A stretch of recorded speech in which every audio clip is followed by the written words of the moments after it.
Assalamualaikum warahmatullahi wabarakatuh. Hai teman-teman, perkenalkan nama saya Ahmad Safruddin.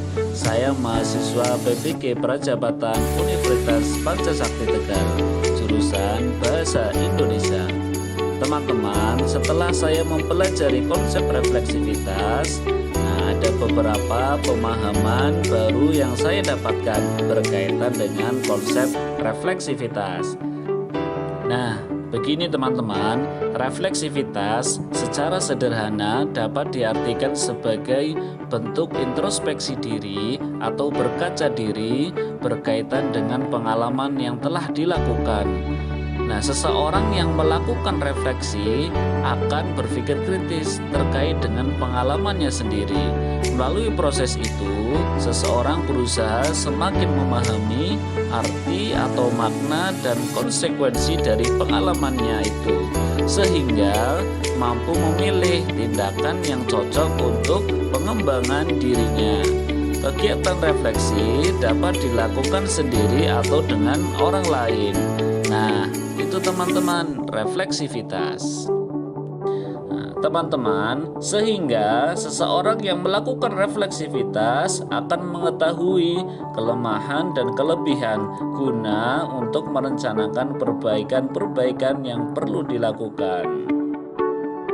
Lantas, apa hubungannya dengan naratif literasi ya? Naratif literasi adalah tulisan reflektif di mana seseorang penulis menceritakan kisahnya terkait dengan proses dan perjalanan dirinya dalam mengembangkan berbagai bentuk literasi, termasuk membaca, menulis, memirsa, menginterpretasi, dan sebagainya. Nah, teman-teman, dalam naratif literasi, refleksi sebagai dasar dalam menulis naratif literasi. Kemudian kegiatan itu mampu menilai kembali pengalaman, cara pandang, keyakinan, dan perspektif tentang literasi. Kemudian dapat juga kegiatan naratif literasi ini membantu saya untuk mengembangkan praktik-praktik literasi yang akan dapat membimbing peserta didik untuk pengembangan dirinya. Teman-teman, literasi sangat berpengaruh bagi saya. Memang pada awalnya saya tidak terlalu suka terkait dengan hal membaca, apalagi membaca buku-buku tebal terkait dengan mata pelajaran.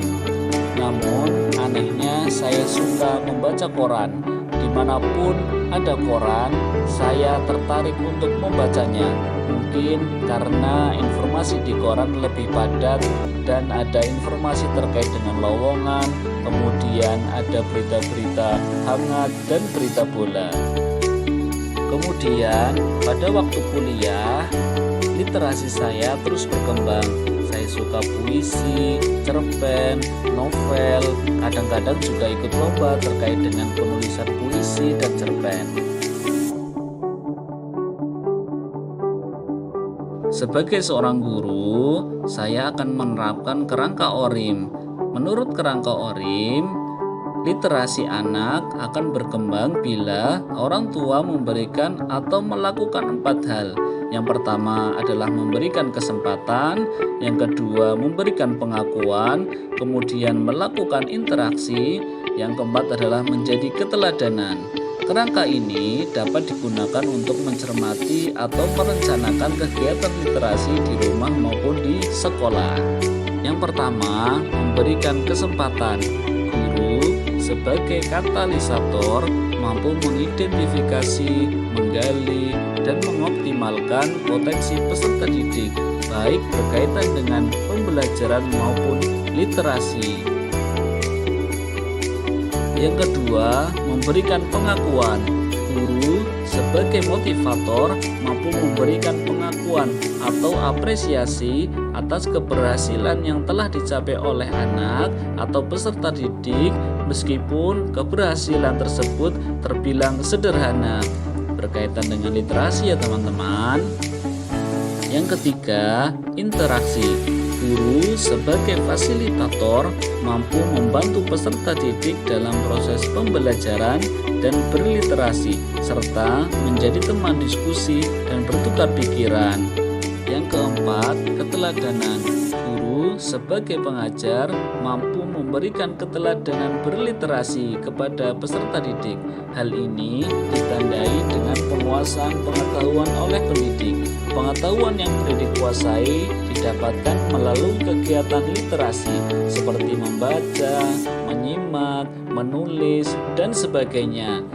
Nah, teman-teman, di keluarga saya juga menerapkan mulai dari sejak kecil saya sudah memberikan buku-buku, kemudian gambar-gambar berkaitan dengan literasi. Itu teman-teman cerita saya terkait dengan naratif literasi. Terima kasih. Assalamualaikum warahmatullahi wabarakatuh. Audio Jungle.